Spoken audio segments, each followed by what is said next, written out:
You probably have heard of Kashmir, the Muslim-majority region that India and Pakistan have fought 3 different wars over. But the Kashmir Valley isn't the only contentious border dispute in South Asia, even if it's the only one most people have heard of. Today, we're going to talk about 3 other territorial disputes in the region, the sort of flashpoints that stay below the headlines until it's too late. In fact, 2 of these disputes have seen shots fired in recent years, and it could happen again. Stay tuned because we're ranking them in order, from the least likely to spark an actual shooting war to the highest risk of conflict.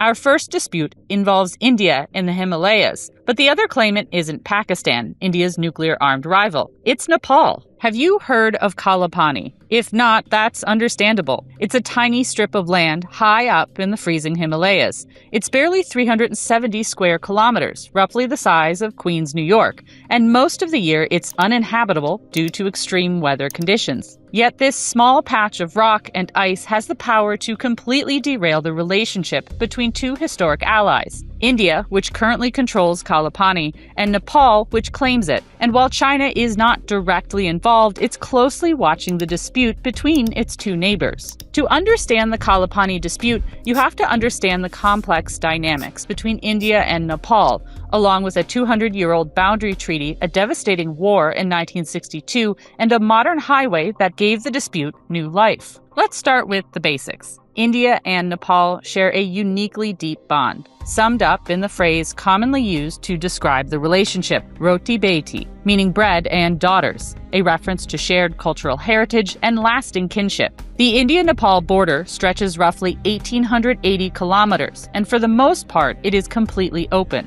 People, culture, and trade flow freely across the border every day. 98% of the India-Nepal border is formally demarcated and completely agreed upon, but 2% isn't, and that's becoming a problem. There are 2 main disputed zones. The first is Sudha, a small territory in southern Nepal claimed by India. The second is Kalapani. The much larger high-altitude region to the northwest of Nepal spans between 335 and 370 square kilometers. While Sudha remains a localized issue, Kalapani has erupted into a massive geopolitical storm. Why? Because it contains the Lippu Lake Pass, a strategic gateway that connects India directly to China. To find the root of this dispute, we have to go back to 1816. The British East India Company was expanding its grip on the subcontinent and ended up in a war with the Kingdom of Nepal. When the dust settled, the 2 sides signed the Treaty of Sugauli. Under Article 5 of the treaty, the King of Nepal surrendered all claims to territories west of the Kali River, known as the Mahakali in Nepal. The river became the official border. Simple, right? Well, not quite. The treaty declared the Kali River as the boundary, but it never specified where the river begins. To make matters worse, no official map was attached to the treaty. Nepal claims the river originates further west, near Limpiyadhura, meaning the entire Kalapani region belongs to them. India claims the river's source lies further east, meaning the border is further east as well. India points to land and revenue records dating all the way back to the 1830s to prove they have long administered the territory. For nearly 150 years, the dispute existed mostly on paper, without attracting much attention from either side. Kalapani was mostly important to Hindu and Buddhist pilgrims who used the Lippu Lake Pass to travel to the sacred Mansarovar Lake in Tibet. But everyone started paying attention to the area in 1962. That year, India and China fought a brief but brutal war. The Chinese People's Liberation Army swept through weakly guarded passes in India's east, like Sela and Bumla in Arunachal Pradesh, pouring into the Brahmaputra Valley. It was a massive wake-up call for Indian military planners. They realized that an undefended mountain pass is an open invitation for an invasion. And that gave Kalapani, more specifically the Lippu Lake Pass, new strategic importance. There are several passes connecting India to Tibet, but the Lippu Lake Pass in the Kalapani region has one disturbing distinction. It is the closest Himalayan pass to India's capital, New Delhi. If an enemy military ever took control of Lippu Lake, they would have a direct path toward the heart of India's government. For India, leaving Kalapani unguarded is simply not an option. Immediately after the 1962 war, India stationed its security forces in the region to fortify its frontier, and they've been there ever since. For decades, Kathmandu largely tolerated India's military presence in Kalapani. It didn't have much choice. Nepal was racked with political instability for decades. But in 1998, Nepal's government began belatedly asserting its claim to the pass. Fast forward to May 2020. Amid the global COVID pandemic, India quietly inaugurated a brand new 80-kilometer road connecting Darchula to the Lipulekh Pass. For India, this road was a triumph.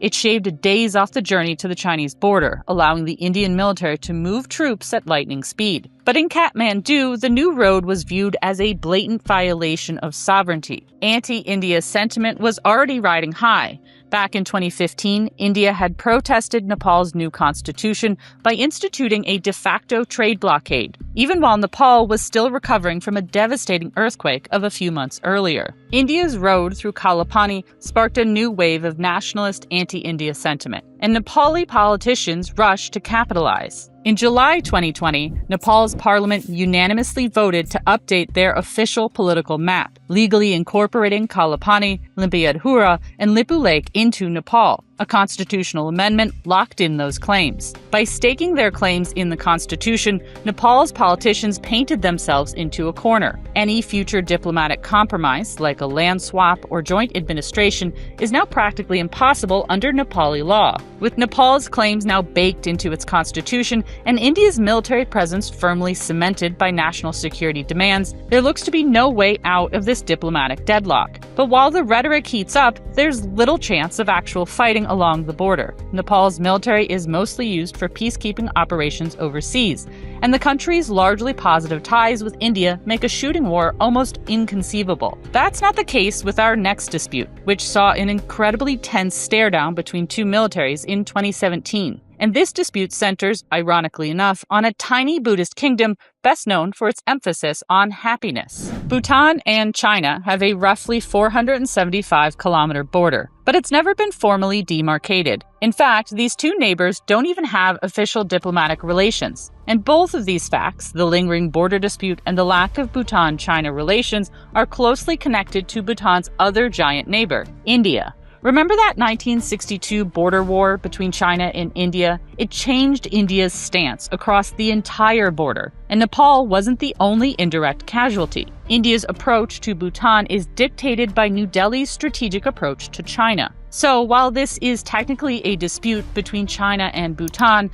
India is a large part of the picture. There are a few different areas of the Bhutan-China border under dispute. In western Bhutan, China claims around 269 square kilometers of territory, including the highly strategic Doklam Plateau. In northern Bhutan, China claims another 495 square kilometers, covering the serene Jakarlung and Pasamlung valleys. These claims are old news, but in 2020, China shocked the region by suddenly expanding its demands. Beijing laid claim to an additional 740 square kilometers of land in eastern Bhutan's Trashigang district, specifically targeting the Sakteng Wildlife Sanctuary. In total, China claims more than 1,500 square kilometers of Bhutan. That's almost 15% of Bhutan's total land area. Beijing bases its territorial ambitions on centuries-old tributary relations back in the days of the Manchu emperors. In the early 18th century, the Qing dynasty extended its rule to Tibet. According to Beijing's historical narrative, because Tibet's ruler, Pola Ne, held suzerainty over Bhutan, that dominance automatically passed to the Chinese Empire.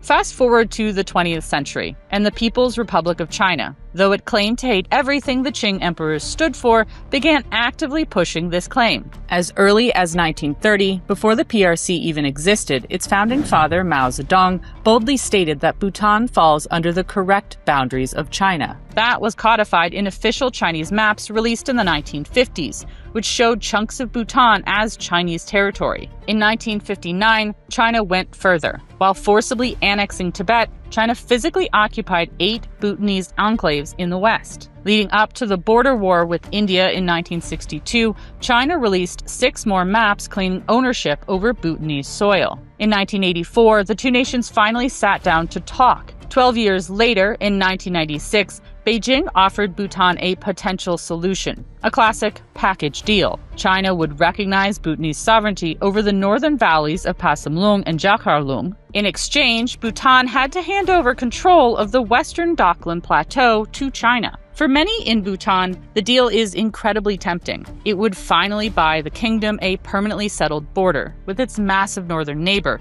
opening the door to promised Chinese investment, tourism, and trade. Plus, the northern block of disputed land is larger than the western one, so Bhutan would technically come out ahead in terms of territory. But there is one massive geopolitical roadblock standing in the way, and this is where India re-enters the picture.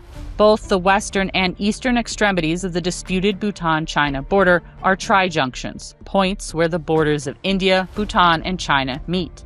And the exact territories China wants are of supreme strategic importance to the Indian military. The Doklam Plateau sits precariously close to the Siliguri Corridor, a narrow 22-kilometer strip of land that connects mainland India to its entire northeastern region. The vital importance of this region is summed up in its nickname, the chicken's neck. Cut the neck and the chicken dies. If China controls Doklam, they can easily choke off northeastern India in a conflict. For New Delhi, a deal where Bhutan cedes Doklam to Beijing is an absolute red line. This leaves Bhutan trapped in a terrible dilemma. India is Bhutan's closest ally. Landlocked Bhutan relies entirely on India for access to the sea, massive economic aid, and infrastructure development. The emotional and historical bonds run incredibly deep. Under their updated 2007 Treaty of Friendship, Bhutan's security and foreign policy are officially intertwined with India's. Bhutan simply cannot afford to anger India just to satisfy China, so it ultimately rejected the swap proposed in 1996. 30 years later, the border issue is no closer to a resolution. China didn't spend that time simply waiting around.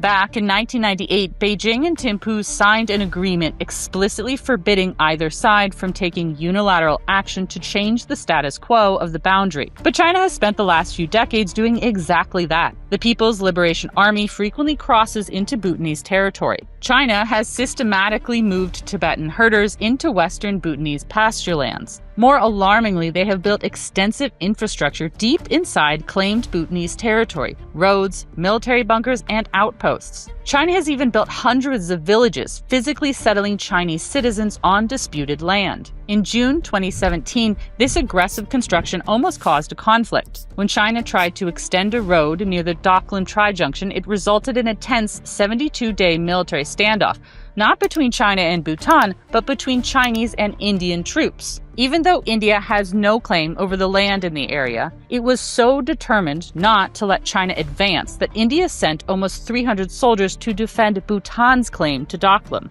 As Indian and Chinese troops stared each other down, diplomats from Bhutan, China, and India released statements accusing each other of trespassing on sovereign soil. By the end of August 2017, both sides had pulled back their troops, but China came back later, just more quietly. Its construction activity at Doklam and other disputed sites continues to this day. The border has already changed on the ground as China continues to move further into Bhutan. Bhutan, as the far smaller power, has few options for pushing back against China.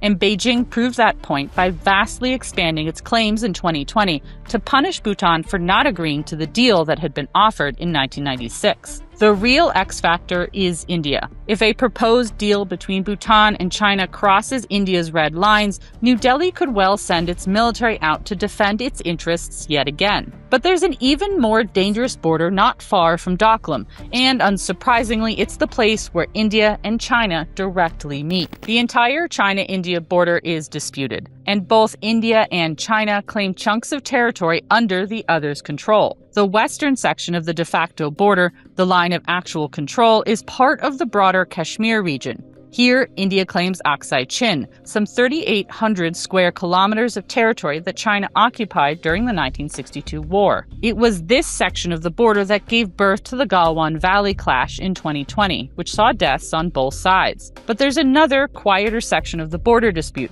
one that could easily erupt into military clashes at any time. Take a look at the eastern sector of the border. There's a huge chunk of land, some 90,000 square kilometers, in dispute. India administers this area as the state of Arunachal Pradesh, but China claims it as South Tibet. The dispute here between India and China can be traced to China's rejection of a colonial-era border. British India and Tibet had agreed on the McMahon Line as the dividing line between their territories at the Simla Convention of 1914. However, China rejects the McMahon Line, claiming that Tibet was not a sovereign state and therefore did not have the power to conclude treaties. China states that its position on the McMahon Line is consistent and clear, but it has pressed its claim with varying intensity over time. In fact, during the 1962 war with India, the PLA occupied a vast swath of territory in Arunachal, then known as the Northeast Frontier Agency. However, the PLA pulled back from Arunachal at the end of the war and left it in India's control. China effectively ceded control of Arunachal while holding on to Aksai Chin. Why?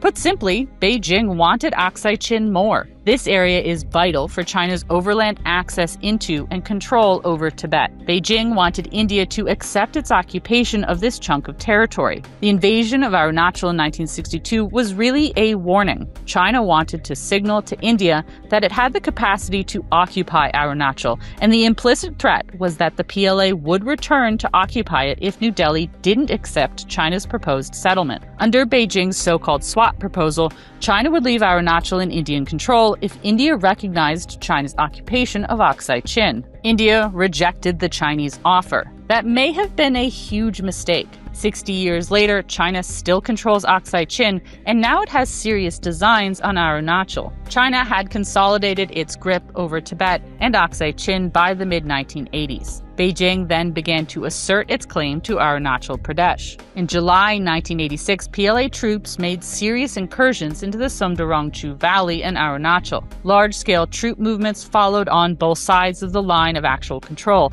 and in early 1987, India and China seemed to be on the brink of another war. There have been several skirmishes in the eastern sector since then. In addition to using its troops, China uses non-military measures to assert its claim over Arunachal. It routinely protests visits by Indian leaders, foreign officials, and the Dalai Lama to the state. Since 2017, Beijing has issued several lists with Chinese names for mountains, rivers, lakes, and passes in Arunachal. It also regularly denies visas to Arunachali officials and athletes, arguing that they don't need visas to visit China as they are supposedly Chinese nationals. So, what underlies China's increasing interest in Arunachal? First, Arunachal's location on the southern slopes of the eastern Himalayas makes it vital for India's defense of its northeast, and hence valuable to China. It's the same logic that applies to Doklam, only without Bhutan stuck in the middle. Control over Tawang is what China truly covets. Tawang is located just 37 kilometers from the strategic Bumla Pass, through which PLA soldiers crossed into India from Tibet in 1962. By taking control of Tawang, China would severely undermine India's capacity to defend its northeast. As if that wasn't enough, Tawang also holds enormous cultural and historical significance for Tibetans. That makes it politically important to China. The second largest Tibetan Buddhist monastery in the world is located at Tawang, and it houses a collection of Tibetan Buddhist documents second only to that in the Potala Palace in Lhasa. Importantly, when the 14th Dalai Lama fled Tibet in 1959, he entered India through the Bumla Pass and stayed at the Tawang Monastery for several weeks. Hence, Tawang is an important symbol of Tibetan resistance to Chinese rule. It could become even more important in the next few years. The Dalai Lama is over 90 now, and talk of his successor is gaining steam. There's widespread speculation that the next Dalai Lama may be found in Tawang, a major Tibetan community not under China's control. No wonder China is making bigger and bigger moves to claim Arunachal. As China asserts its claims, India is making moves too. India has established airfields and air bases in the region. It has built roads and tunnels to improve all-weather connectivity up to the border.